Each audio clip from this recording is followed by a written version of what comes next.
Second part, here we go. We submerge to the next level and we start with nihilism. Nihilism is sort of the crown jewel of existentialism. In many ways, it's the result of an existential crisis rather than the cause of one.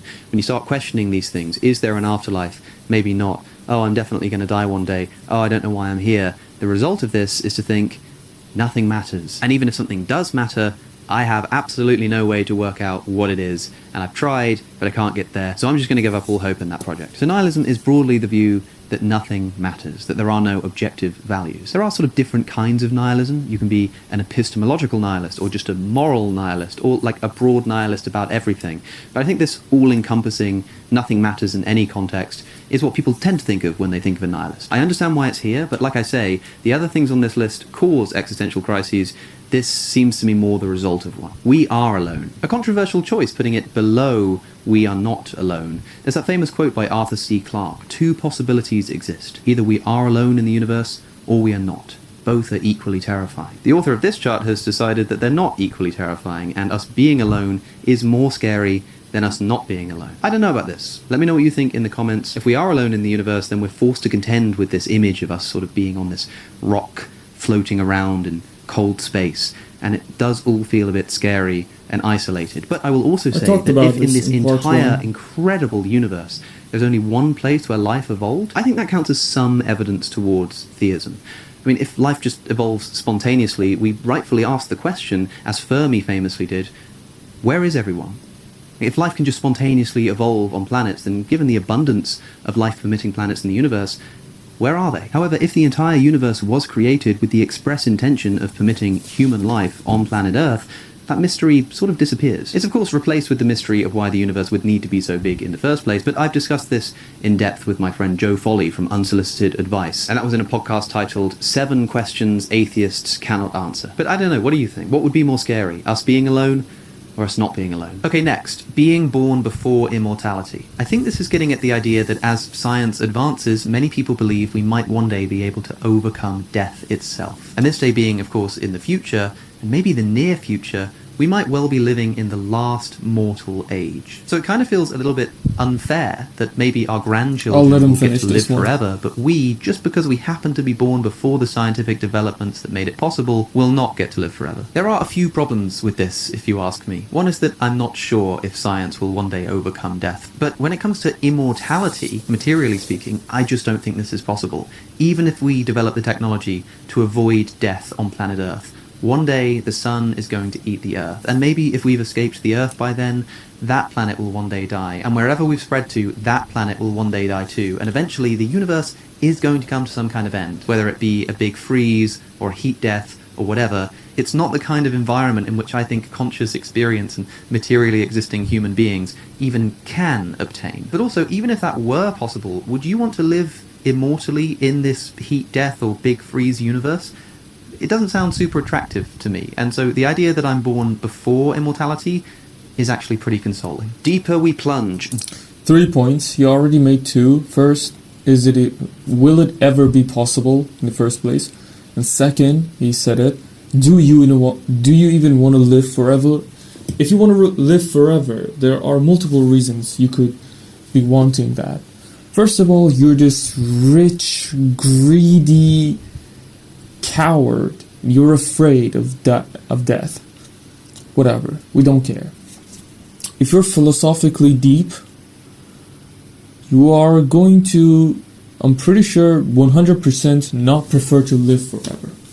Alright? And there is this whole talk that if there is no death, then there is no life, because life is kind of like has its magic because there is death one day. If you know you'll live forever, if you think you can live forever, like, look at it this way: if you can make immortality occur, then you can make anything occur.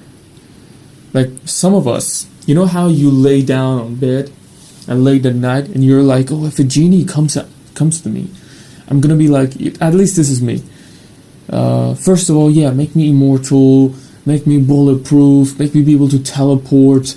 I want to have Sasuke's Rinnegan. I want to have a tailed beast, the Judy in me. I want to have the Hinata by my side, an immortal Hinata, or whatever, right?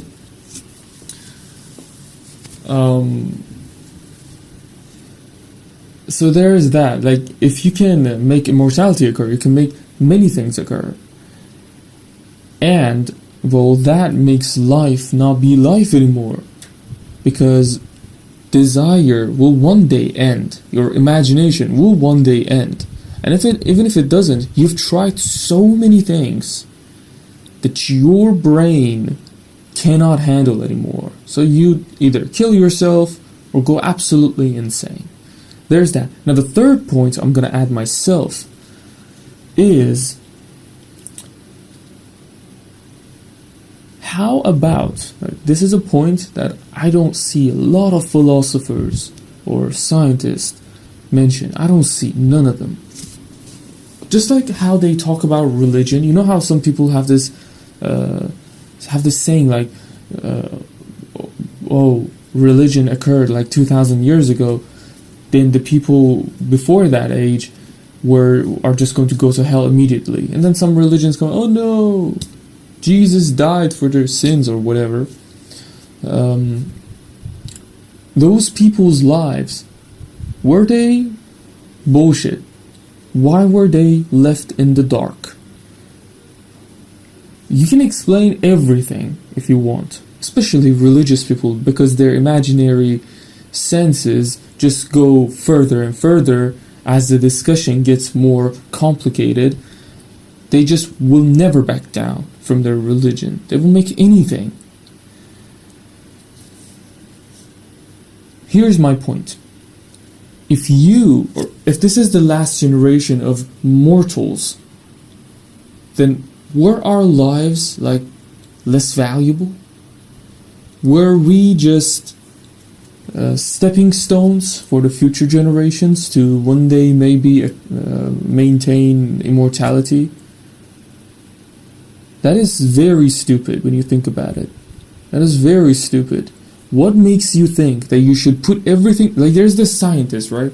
He's putting everything, every ounce of his energy in order to make immortality possible for maybe the future generations. Who knows? Maybe not. There's like 1%, less than 1% chance. He still does it. His whole life, his decades of his work goes to that. And he dies.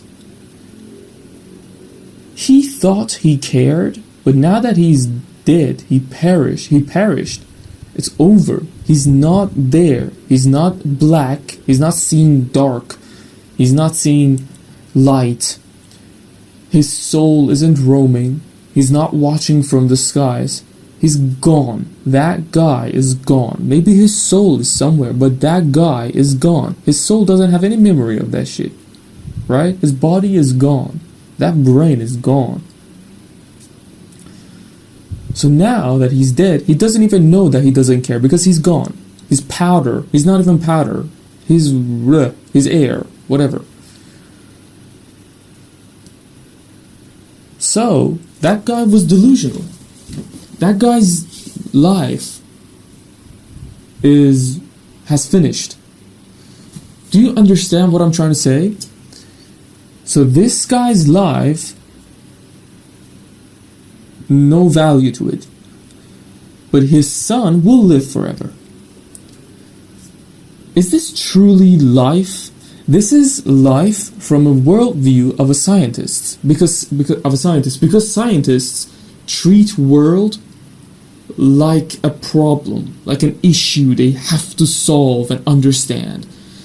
For example, they see the sun, they study it, and one study shows that it causes skin cancer. So they invent sunscreen.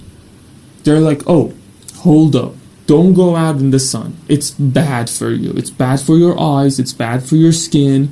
You'll get skin cancer, and that is bad because cancer equals death equals treatment, which is expensive, and that treatment also ruins you in many other ways. They treat it like an issue. They treat it like a technical problem, and then they sell the solution. And then that solution creates another issue issue solution. I also mentioned this in my book, because everything has, like, I'm not saying everything is simple. I'm saying that I just cracked the code. Like, each worldview you oppose to me, I already know the answer to that because I've studied all of it. That's why my examples or my explanation of certain things might be similar to each other. It's because I've already said them before a lot of times, but people just don't get it. As I was saying, let me not cut myself. This is the worldview of a scientist. He's like, oh, my life, life is like this, like we die, it's bad, so I have to create immortality for the future generations because we have to fix life. Dying bad, because me, human, think bad. Because I'm afraid, because there are certain hormones and neurons in my brain that prevent me from being appealed to death. I'm trying to run from it. If not myself, I have to make a solution for my son, for my friends or whatever, for my daughter, for my wife. That's the brain of a scientist. Scientists lack philosophy. They think they're God, basically. They're playing God. I'll go through it even more if you want. Just comment down below. Let's not make the video any longer. Dual consciousness theory. Okay, this is a fun one. Dual consciousness theory is, broadly speaking, the idea that two consciousnesses can exist in one brain. How can this happen?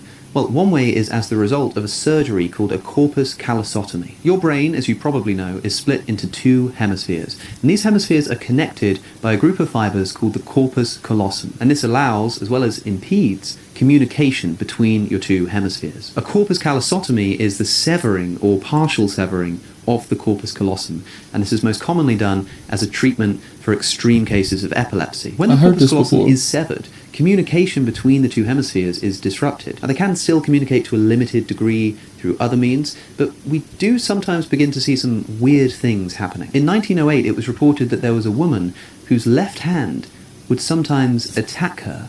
Her left hand would grab her throat and try to strangle her and require her to use her right hand and the rest of her body to fight it off. Since then, there have been many documented cases of this so-called alien hand syndrome, where somebody's limb can do something completely contrary to their will and seem to have a mind of its own. This isn't always dangerous, but it can result in people, for instance, pouring out a cup of coffee on the floor that they've just brewed. Or in some cases, one hand might be trying to put on clothes to start the day, whereas the other hand then goes to take them off because it wants to stay in bed or something. This is an extremely interesting, but of course also horrifying condition for a person to live with, and it's best documented in cases where somebody has undergone a corpus callosotomy. Now, you may know that the right hemisphere of your brain broadly controls your left arm, and the left hemisphere of your brain broadly controls your right arm.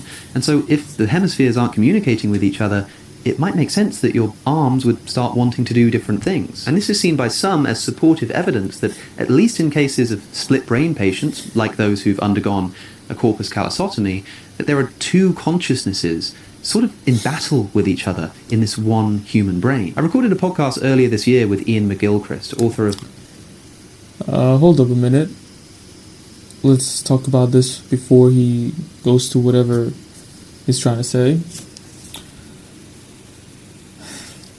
People don't even understand what consciousness is. Consciousness and awareness, as I said before, are different.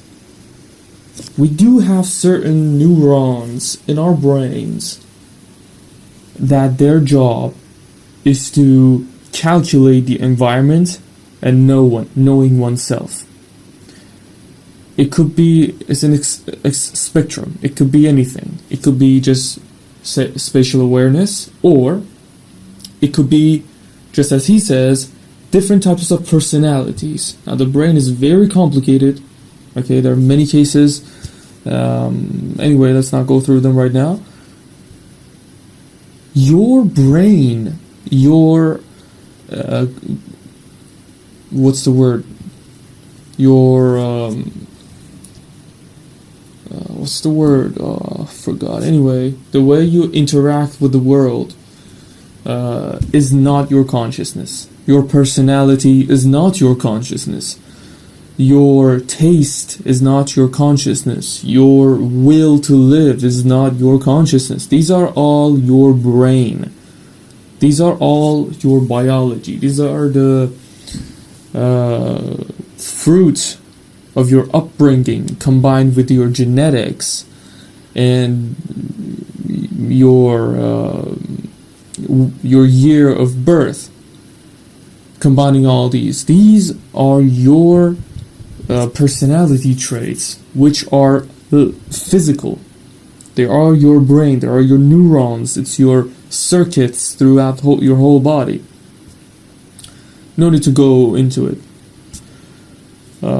Conscious, that's awareness, and people have different amounts of awareness. That's why some people they're just not that's why we say they're not conscious, they're not aware, they just live on autopilot, they don't question anything.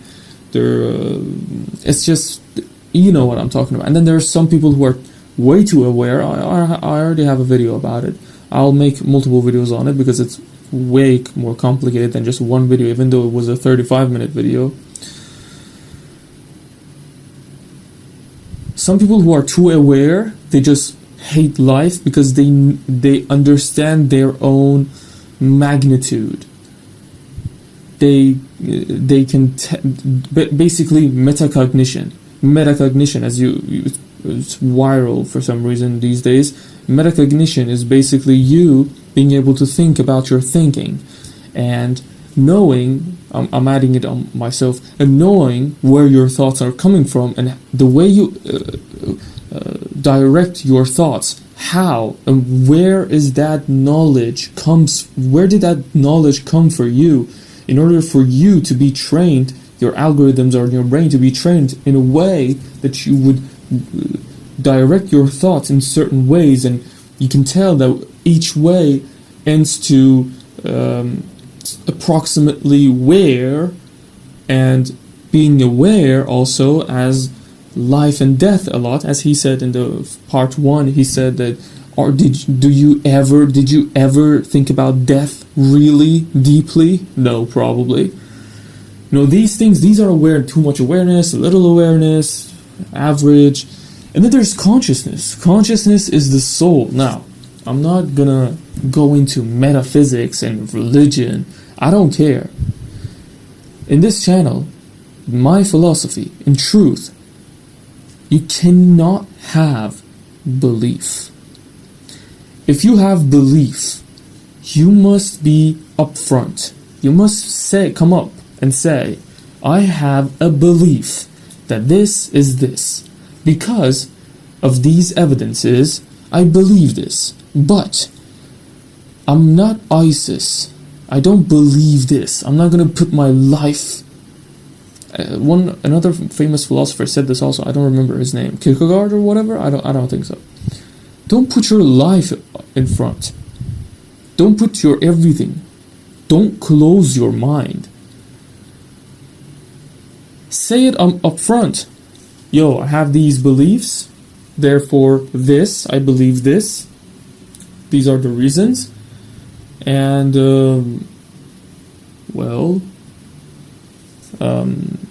oh no, I got distracted. What was I talking about? We were talking about consciousness. No. We were talking about consciousness and that... I got it. I'm not going into the soul and I'm not going to describe it. I don't know who God is. I don't know what God is. I don't know if there are gods or no gods or what is even God. I'm not going into that. You shouldn't. If you're a realist, you shouldn't. People, simpletons will comment down right now. If you don't believe in, if you can't describe it, then you're just a nihilist, just another nihilist. I'm so smart because Quran already said this. Christ. Studying Christ made my life much better. Making your life better isn't the indication of something being true. It's actually the opposite. A lot of the times the truth makes your life worse. That's why philosophers are miserable. Although a lot of philosophers have a lot of false beliefs because they have beliefs in the first place. As I said, you should not have beliefs. You should be either 99% believing something and talking about it, or being sure of something. Anyway, consciousness is you being alive. It's the feeling that you know that you're alive. Now, feeling, I'm saying, using the word feeling. Now, feeling is a part of awareness. It's not part of the consciousness, because consciousness doesn't have a feeling. I saw a reel of this guy randomly. He was talking about how consciousness, I said this in the first part also, if I'm not wrong. I didn't see his reel, by the way, which is, a lot of philosophers, you read a book or you hear about someone's thought and you're like, I already thought about this. It's because truth is always one. There is an objective truth. If you think there is no, then you're just foolish. You don't understand philosophy. You don't understand truth. You don't see reality. You're blind. There are preferences. These are subjective. There are some... those are not truth.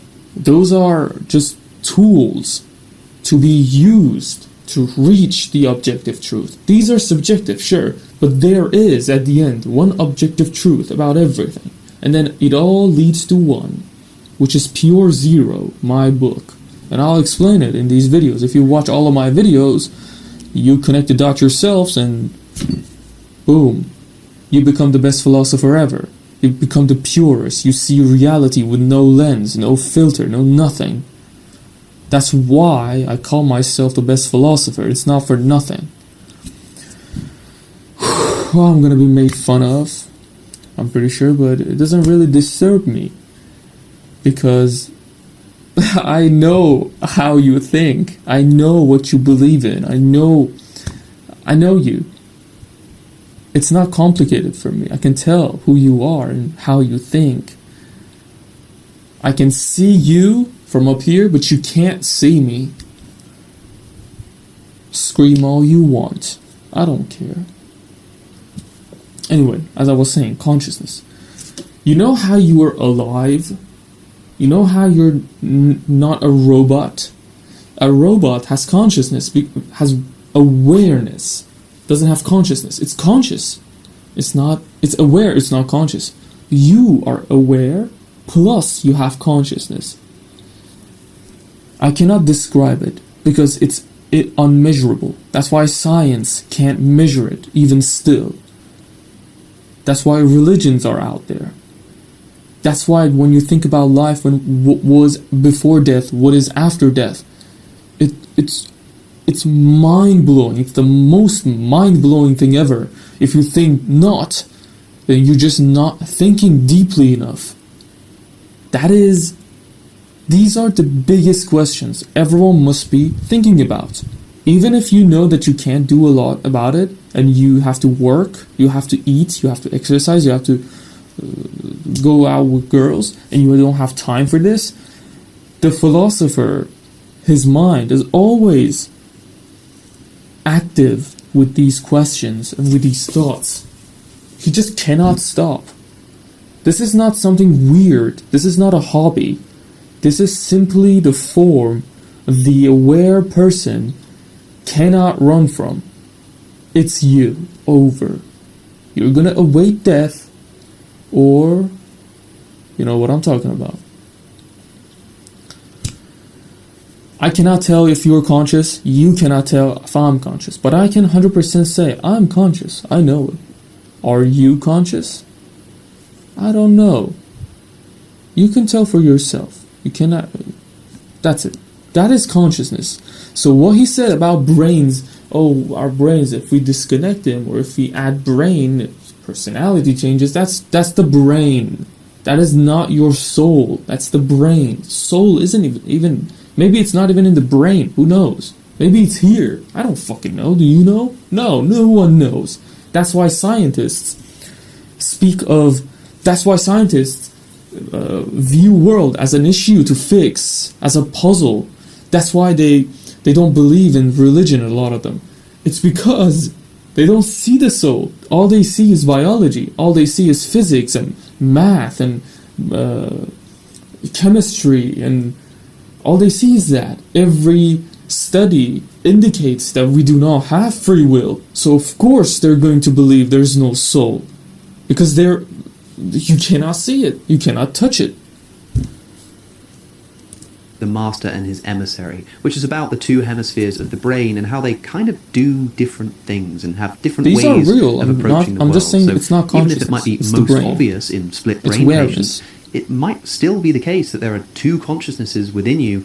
You just don't notice it as much because your corpus callosum is allowing them That's to communicate very with each likely. other and work in harmony. And this got me thinking about those split brain patients. If you have alien hand syndrome and your left hand is trying to do something and you have no idea what it's doing and can't control it, if this is the result of two consciousnesses, then you're only aware of the one that doesn't want the hand to be moving. So where is the consciousness that does want to move the hand? Yeah. Is it sort of trapped That's weird. somewhere without any ability to speak or communicate? The split brain patients have this consciousness within them that's controlling that alien hand, but it can't get out through the mouth or any other means of communication. Is that alien hand trying to tell us something? I don't want to think about it. It's most likely just... Maybe it's not even two separate consciousnesses. Maybe it's just one consciousness. It's just that the hand is way too traumatized and is handling all the trauma, so it wants to kill himself with this hand. Like, this hand is like, I hate myself, I had to kill myself. Oh, jolly life. Jolly good show. Maybe that's the case. Psychosomatic patients also have features like so. Like me, myself, I'm a very relaxed individual. But out of nowhere, like 2 years ago, I wasn't even this much of a philosophy fanatic back then. Because I still didn't know. I was basically a nihilist, but I didn't call myself, because I didn't even study. I didn't watch videos like this. Like me, on myself, alone, I thought of like, what's the point? Everything is bullshit. We're gonna die. I was a nihilist now that I see it. So, but I got into self-improvement, so I was very materialistic. I stopped thinking about nihilism. And while I was like months in self-improvement, boom, I got a condition. All the doctors, oh, you're good, you're normal. I don't know why this is happening, but you're good. It's like heart palpitations all throughout the day, high blood pressure, my muscles are weaker. They don't know why. They can't tell. It's most likely psychosomatic. Does it mean I have two separate consciousnesses? No, it's a totally different story. It's my own consciousness. It's just that one single little part of it is for some reason stressed or something, and therefore it's fucked. I tested my cortisol. I went through a lot of doctors. It's all normal. But it's there. The issue is there. About it. Observation creates the universe. Okay, let's see. It's been 30 minutes. I do not want to drag this. I talked a lot, but that's fine. 30 minutes is too much. That's already enough. Guys, please, please share this video with your friends. Make them watch these. Come on. Like, is this really bullshit? Am I full of shit? Come on. I know you can tell that I'm saying the truth. You know it. So spread my word. Without your support, my channel is gonna die, bro. I'm not gonna be here posting 300 videos with 0 views. I can't keep this up. I'm not Alex Hormozy, bro. I'm already too depressed. Fuck you, Abraham Lincoln. I'm the most miserable man living.